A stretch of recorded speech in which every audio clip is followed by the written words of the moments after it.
Hi, everyone. The next session we're excited to share is from Amirah Bohler, and she is the school counselor at Henning Elementary School. And what she's going to be talking to you about today is how she uses video to cultivate relationships at the whole school level. So, Amirah, if you are ready, we are going to pass it over to you. Okay, sounds good. All right. Hi, everyone. Let's see if everyone can see me. I'm sorry. Okay, there we go. Hi, so I'm Amirah, as Kelsey said, and I am one of the school counselors at Henning Elementary. I'm going to share with you guys a brief presentation that I put together regarding some of the things that we kind of do here to promote a school-wide exposure to what we do as school counselors. So let me first screen share. All right.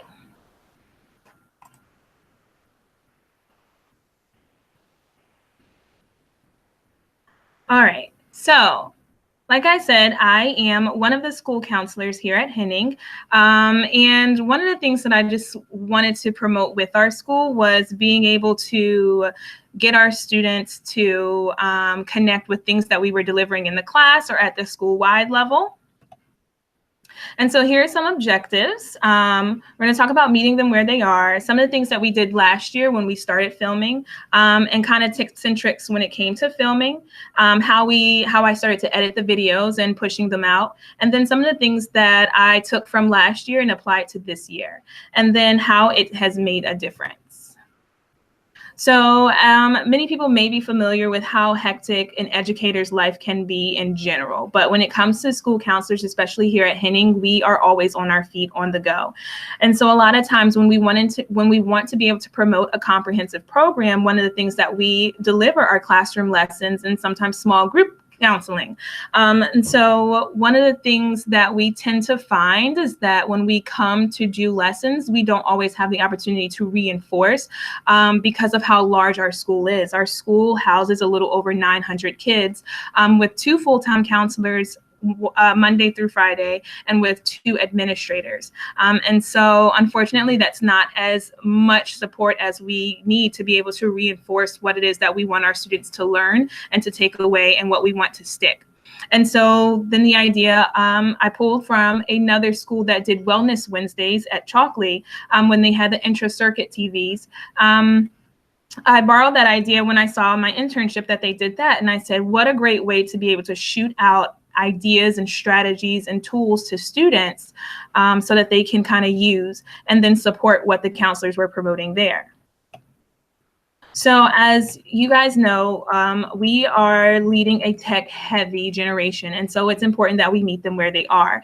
And some of the things that I wanted just to point out is some of the devices that our students are using, how frequently they're using, and then this last point down here where it says the average Generation Zer has an attention span of about 8 seconds. So that just lets us know that there are things that we need to do to be able to keep up with what our students are prepared to pay attention to, and how we constantly have to keep going to keep up with them.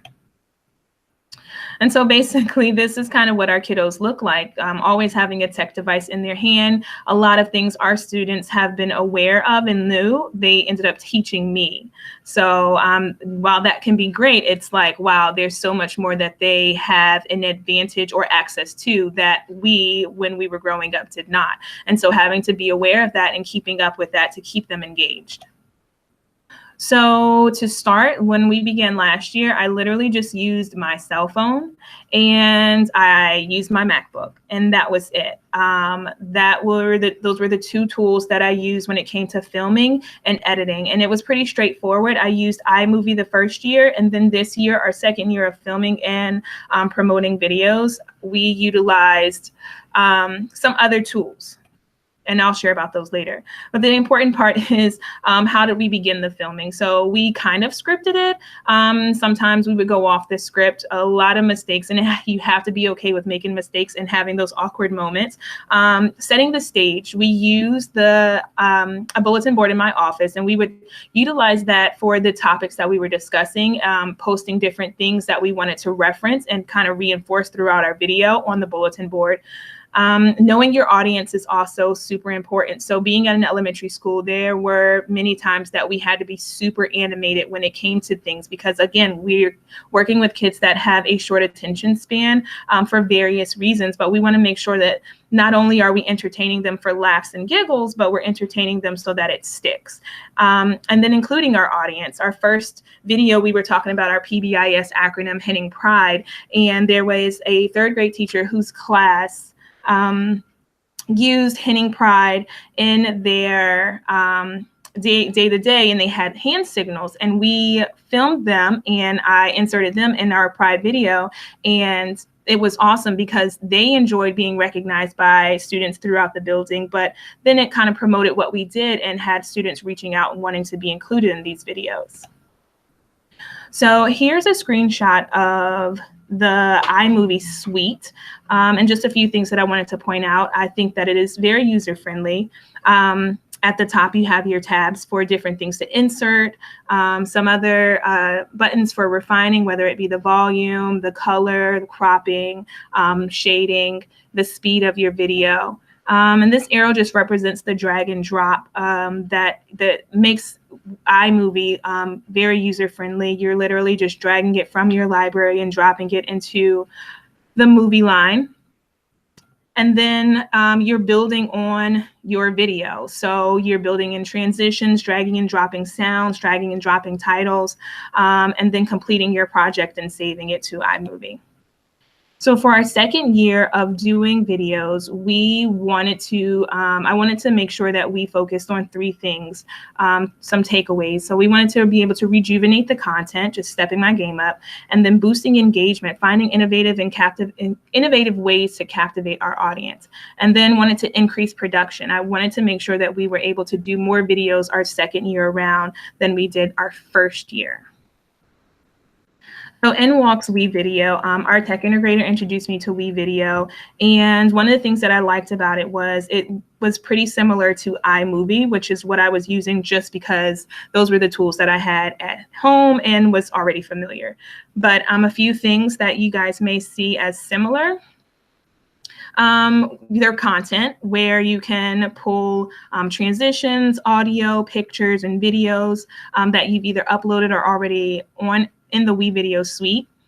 And then there is the building of your video, similar to like iMovie is, where you are dragging and dropping and bringing, oops, let me go back, and bringing things to add into the full video. There is one thing that I wanted to point out that I liked about WeVideo that was easy for me to pick up, was that the use of the green screen. And what you'll see over here, we're standing in the middle of Philadelphia, but we filmed, as you can see down here, in front of green butcher paper. And some takeaways from that, just making sure that you are filming on a flat surface, so that way when you click out the color and adding the background, that there is no spottiness. But I really like the opportunity to be able to incorporate different locations and things based on our video topic. And so in this particular video, we were talking about careers. And so we wanted to take our students throughout the world when we discuss the different career clusters that we have in Virginia. So here's a little compare and contrast that I did between WeVideo and iMovie. Overall, they were both pretty easy, user-friendly, dragging and dropping. iMovie had a few limitations because its operating system is Mac. You have to have a Mac, whereas with WeVideo, it's a web-based program, so then you have to have access to the internet. So there were some things. They both allow for multi-layering, and WeVideo had a little bit more to offer in suite as compared to iMovie, where you had to bring in resources. So there was a video that I did where with iMovie, where I used some things that required green screen, but it required me to like look on YouTube for already pre-green screened images, whereas in WeVideo, it has some of that in-house. So going back to the main topic, the relationships. So one of the things that I did was kind of allowing our students who are older and have access to Chromebooks to be able to access these videos. One of the things that I learned our first year was that they may have the only access that we gave them was through teacher use. And so sometimes where we would want teachers to show a video ahead of time, they weren't always able to access that video. And so many times we might find ourselves starting our lesson with our video where we had hoped to already be in our lesson and being able to pull details from the video that students may have seen. And so for our students grades 3 through 5, a Google Classroom was created where I was able to drop our videos in, but also different games and websites that help us reinforce what we're doing in class. So not only is that giving them that access, but it's also allowing them to utilize it when they're not in school. So if they log onto their Rapid Identity from home, where many of them might be familiar with Google Classroom because of teachers posting assignments, they also have that opportunity to pull up our videos. And so more reinforcements aside from Google Classroom, and then the bit.ly count for how many clicks our students used. I would use Flipgrid to allow students to share their ideas and comment. And then it's kind of like being able to message someone, but with a video. And so I might post a video and I'll share with you guys what it looks like, but I would post a video and then they would be able to comment and then I could respond. And so that was another great way for them to be able to connect and discuss the topics. So real quick, here's my contact info, but before I do that, I want to share with you guys just what the in-suite setup looks like in WeVideo, and how here's all my content. Here are the tabs that we could use for files, for titles, for audio, transitions and whatnot. But just going back to the videos, if I were to literally just click on it and drag it and drop it, and then it comes down here, and then I can edit and add transitions and things of that nature to it. The other great thing about WeVideo that iMovie did not have was that you can record in WeVideo, and I thought that was awesome because in the event that I wanted to do a lesson or teach a new aspect with our counseling program, I could have our students maybe then create videos for certain topics. So maybe some videos wouldn't just come from myself and the other school counselor, but they could start coming from our kids and then they can edit. Flipgrid, I think my kids had a lot of fun. For my third graders, it definitely took me having to make sure they understood the purpose so that it wasn't misused. But as you can see, there was a Flipgrid posted for Unity Day and Respect, and just kind of pulling on the kids to ask, to share what their ideas were for how to promote respect around our school. And so there were some really great responses, but this also was an opportunity to share with or to reteach what the expectations were and sharing with kids the importance of how or why we should appropriately use the internet.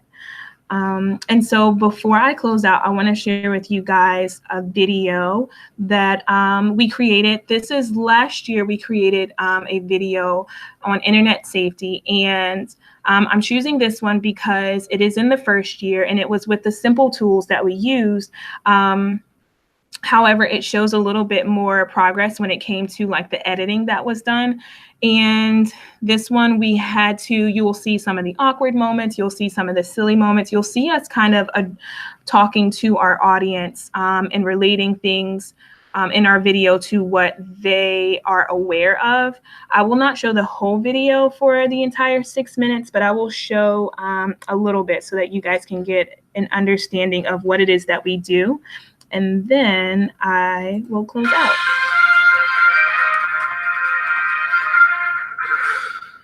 back to Counselor's Corner. I'm Mrs. Nelson and I'm Ms. Bohler. We are back for season 1, episode 4. Now here we are. We have another snow day. Sorry.